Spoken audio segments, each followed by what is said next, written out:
Where the Mountain Meets the Moon by Grace Lin, starting with Chapter 19. Chapter 19. Min Lee started awake as she heard the scraping of the door against the dirt. The moonlight steamed in from the window, lighting the bare hut.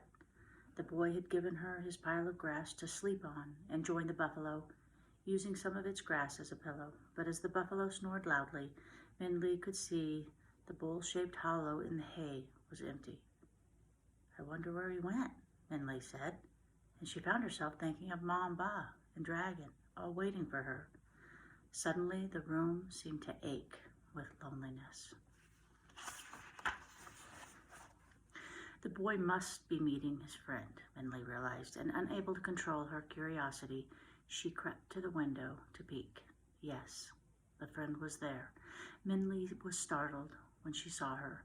Even with the buffalo boy blocking most of her view, Min Lee could see his friend was beautiful, even more beautiful than he had described her. She seemed to glow like a pearl in the moonlight, and her deep blue silk dress seemed to be the same color as the sky. The bag she held in her graceful hand seemed to be made out of the same silk, but the silver thread embroidered on it made it look as if it were made from a piece of star-scattered sky. Everything about her seemed finer and more delicate than the average person. There was definitely something unusual about the buffalo boy's friend. Min Lee watched her laugh and then listened intently as the buffalo boy spoke. He gestured to the house, and Min Lee ducked down just out of sight as the friend glanced toward her. He must be asking her about how I can see the king, Min Lee thought. As soon as she dared, Min Lee peeked again out the window. The buffalo boy's friend had her eyes closed toward the sky as if listening to the wind. Then she looked at the buffalo boy and spoke. He nodded, and the girl smiled at what Min Lee imagined was the buffalo boy's enthusiastic thanks. Min Lee sat down on the wooden stool. "She knows a lot of things," the buffalo boy had said about his friend. After seeing her, Min Lee was ready to believe it. "But who is she?" Min Lee asked out loud. And just then the buffalo boy came back inside. "Oh, you're awake," he said when he saw Min Lee. As much as he tried, he couldn't hide the leftover smiles and laughter from his visit. His eyes sparkled as he sprawled himself out on the bed of grass. "I talked to my friend.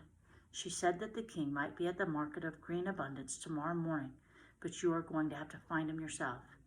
"Really?" Min Lee said. "How does she know?" The boy shrugged. "You didn't ask?" Min Lee asked. "Don't you think it's mysterious that you only see her once in a while?"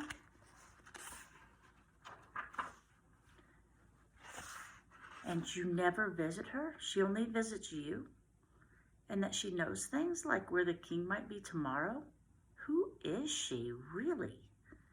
She's my friend," the boy said simply.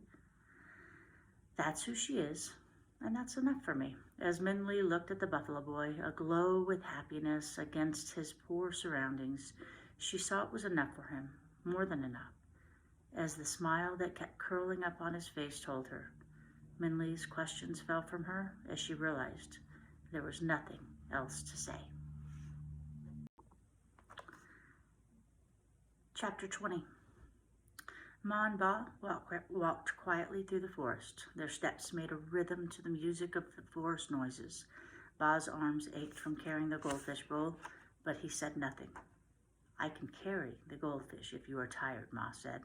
Ba opened his mouth to protest when he heard, "Let her, old man." It's her way of saying she's not angry anymore. Ba closed his mouth and looked at the fishbowl and then at Ma. She stood, waiting, clearly ignorant of the fish's words. He handed the bowl to Ma. "If it gets heavy, I can take it back," he said. "We can take turns," Ma said, nodding. Ma was carrying the fishbowl when the night fell and they came back home to the village. The neighbors saw their return and all crowded around as if they were selling good luck. "Did you find Min Lee?" they asked. "Where is she? Where did you get a goldfish?" Both Ma and Ba shook their heads over and over again. "No," they said, "we didn't find her. We don't know where she is. The goldfish is from the goldfish peddler. We followed his footprints, thinking they were Minlei's, and we decided, Ba finally said, to come back and wait.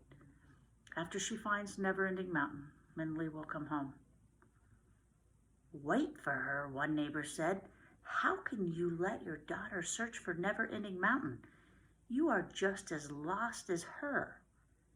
We tried to find her, but now we do not know where to look, so we will wait, Ba said, and then glanced at Ma, who, though her lips tightened at the neighbor's words, did not disagree. We trust Minlei. She will come home. And then Ma and Ba went into their house, leaving the sea of shaking heads behind them. Ma placed the goldfish bowl on the table and quietly began making dinner. A soft breeze seemed to blow in the moonlight, spilling it through the open window and lighting the bowl like a lantern.